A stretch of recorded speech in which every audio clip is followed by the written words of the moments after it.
कश्मीर जन्नते बेनज़ीर। ये वादी दुनिया भर में जहाँ अपनी खूबसूरती के लिए मशहूर है, वहीं यहाँ के बच्चे बच्चियाँ और नौजवान अपने चौतरफा हुनर में एक बुलंद पहचान रखते हैं। पढ़ाई, खेलकूद, इनोवेशन, आर्ट, क्राफ्ट, कौन सी ऐसी फील्ड है जिसमें इन्होंने अपना लोहा नहीं मनवाया, या अंग्रेजी में कहे तो दे प्रूव्ड देयर मेटल। लेकिन ये पड़ोसी मुल्क पाकिस्तान को कभी भी गवारा नहीं हुआ कि कश्मीर तरक्की करे। शुरू से ही कश्मीर को हथियाने और हड़पने की नापाक और नाकामयाब साजिश करते हुए यहाँ के नौजवानों को गुमराह करता रहा ताकि कश्मीर कमज़ोर हो जाए और इसको हड़पना आसान हो जाए। इसके लिए पाकिस्तान ने कई हथकंडे भी अपनाए। साल 1965 में ऑपरेशन जिब्राल्टर लॉन्च किया गया, जिसके तहत मंसूबा ये था कि पाकिस्तानी घुसपैठिए जम्मू कश्मीर में घुसकर आम लोगों को भारत के खिलाफ बहकाएंगे, जिससे जम्मू कश्मीर पर कब्जा किया जाएगा। लेकिन ये प्लान फेल हो गया क्योंकि मुकामी लोगों ने पाकिस्तानी दरअंदाजों का साथ नहीं दिया और फोर्सेस के साथ मिलकर इनको पकड़वा दिया। पाकिस्तान का मंसूबा जम्मू कश्मीर की जमीन को हथियाना था, चाहे इसमें कितना भी कश्मीरी खून बहे या कितने ही कश्मीरी सपुर्दे खाक हो जाए। तो इसके बाद पाकिस्तान ने कश्मीर पर कब्जा करने के लिए 1988 में ऑपरेशन टूपैक शुरू किया। इस ऑपरेशन के तहत पाकिस्तान की आईएसआई का मकसद ये था कि कश्मीर में एंटी इंडिया इलाहिदगी पसंद मूड को बनाना और उसको बढ़ावा देना, और साथ साथ कश्मीरी नौजवानों को वरगला कर लालच देकर भारत के खिलाफ लड़ने के लिए हथियार थमा दिए। जब पाकिस्तान ने जम्मू कश्मीर में ये टेररिज्म शुरू किया तो यहाँ के नौजवानों को हर तरह का लालच देकर आतंकवाद में शामिल किया गया। उसके ऊपर यह ख्वाब दिखाया गया कि भारत से आज़ादी कुछ ही दूर है, या अंग्रेजी में कहे तो आज़ादी अराउंड द कॉर्नर है। पाकिस्तान के स्पॉन्सर शुदा आतंकवाद ने कश्मीर की हर फील्ड के होनहार नौजवानों को अपने आप में निगल लिया। इसमें इंजीनियर्स, डॉक्टर्स, स्कॉलर्स वगैरह वगैरह शामिल थे। पाकिस्तान ने भारी मात्रा में हथियार और खुला पैसा भेजा उनके लिए जो भी टेररिज्म में शामिल होना चाहें। शुरू में यानी कि 1989 से 1990 में काफ़ी संख्या में लोकल कश्मीरी दहशतगर्द तंजीमों में शामिल होने लगे। उन्हें लाइन ऑफ कंट्रोल के पार पाकिस्तान में हथियारों की ट्रेनिंग के लिए भी ले जाया जाता था। इसमें ऊंचे पहाड़ों पर चढ़ना, खाना पकाना और फिर हथियार चलाना, ये सब सिखाया जाता था। इस सब में पढ़े लिखे होनहार नौजवान पाकिस्तान के निशाने पर ज्यादा थे, क्योंकि इनके मरकजी धारे या मेन स्ट्रीम से निकल जाने से ही कश्मीर अधिक कमजोर होता। इस पाकिस्तान प्रायोजित टेररिज्म से कश्मीर में बेइंतहा खून बहा। जिंदगी थम सी गई, हर तरफ सन्नाटा था और जिंदगी का हर पहलू तहस नहस हो गया। ये पाकिस्तान के सिवा और कौन था? पाकिस्तान की वजह से ही हमें बहुत नुकसान पहुंचा। दहशतगर्दों ने हमें बहुत सताया, औरतों से बदसलूकी की, मर्दों को इज़्ज़तें दी, मार डाला, घरों को लूटा, पैसे मांगे जिनके पास नहीं थे उनको बुरी तरह से मारा। बहुत सताया हमें पाकिस्तान ने। बच्चों का बचपन खो गया और पढ़ाई लिखाई भी बंद हो गई। मुझे अब सच्ची बात कहूँगा, मैं लाल चौक पिछले 3 साल से नहीं गया हूँ। वो बात है, मुगल गार्डन्स तो मैं भूल ही गया हूँ वो कहाँ है। इसलिए वो जिसे उन्होंने चुराना है, इसने हमारा बचपन चुराया है। इफेक्ट हो गया है, हम प्रिजनर्स की तरह हो गए हैं। अब अपने ही घरों में, बाहर तो निकलते नहीं। यहाँ तक कि इबादत गाहों को भी नहीं बख्शा गया। चाहे 1993 में हजरत बल श्राइन का टेररिस्ट द्वारा सीज, या 1995 में चरारे शरीफ का सीज, और फिर उसको आग लगा देना। जहां खून खराबे का मोर्चा आतंकवादियों ने संभाला हुआ था, वहीं लोगों के नजरिए को भारत के खिलाफ करने का काम ऑल पार्टीज हुर्रियत कॉन्फ्रेंस या APHC कर रही थी।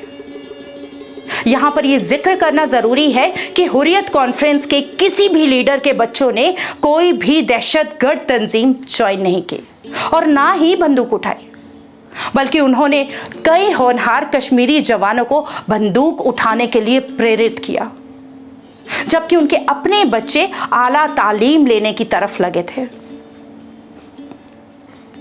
कश्मीरी नौजवानों ने पाकिस्तान के बहकावे में आकर बंदूक तो उठा ली, लेकिन शायद वो इस हकीकत से बेखबर थे कि इंटरनेशनल स्टैंडर्ड के मुताबिक एक टेररिस्ट का ऑपरेशनल लाइफ स्पैन ज्यादा से ज्यादा 8 साल का होता है।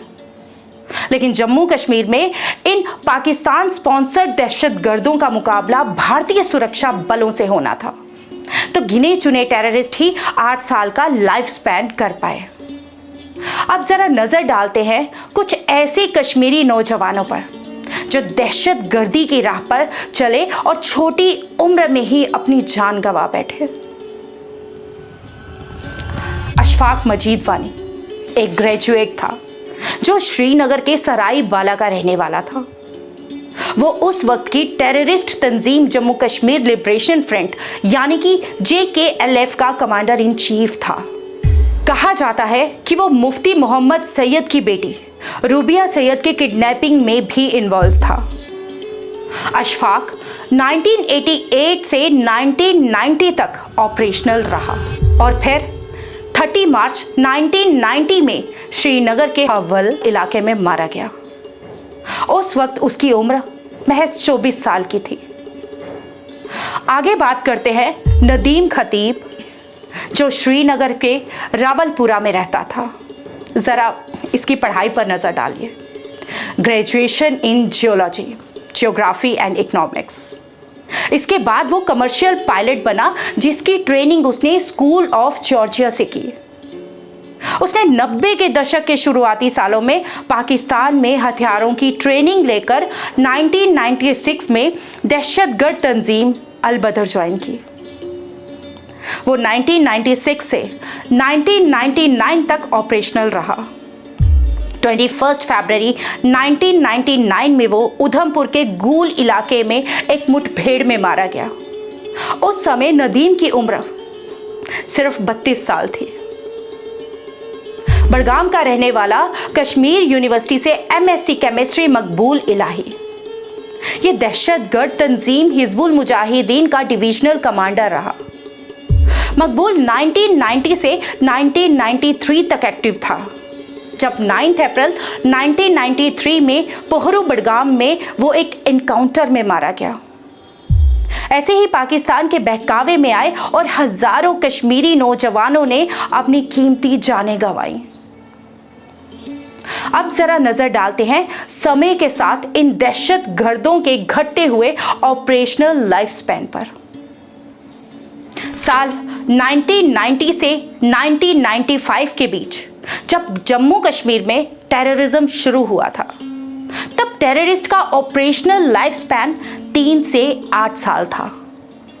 फिर 1995 से 2000 के बीच ये घटकर 3 से 6 साल रह गया।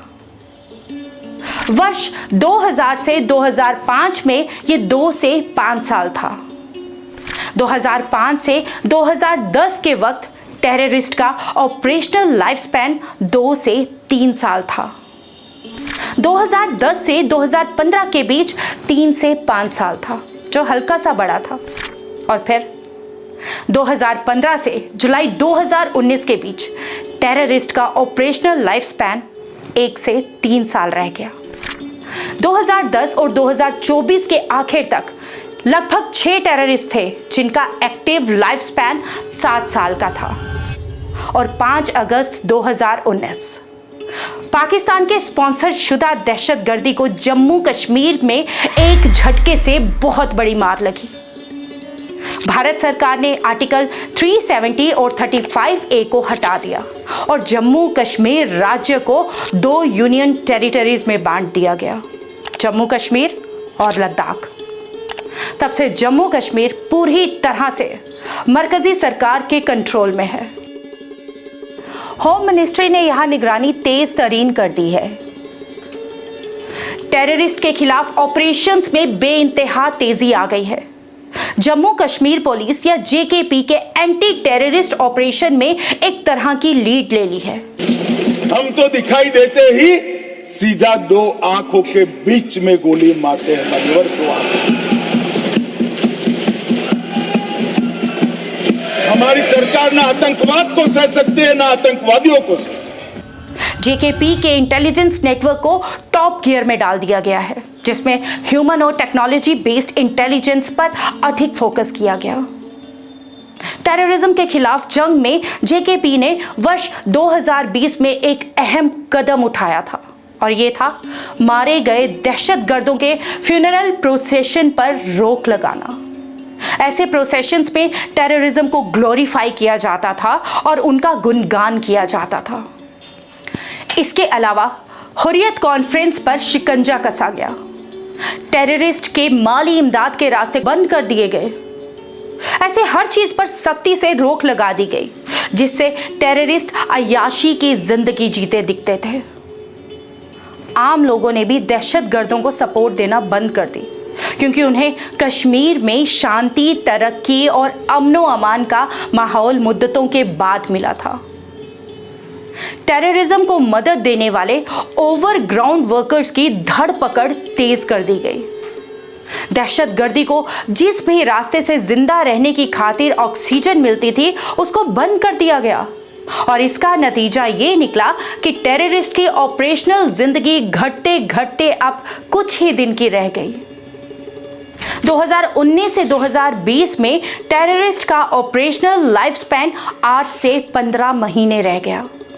2020 से 2021 में ये घटकर 6 महीने से 1 साल हो गया।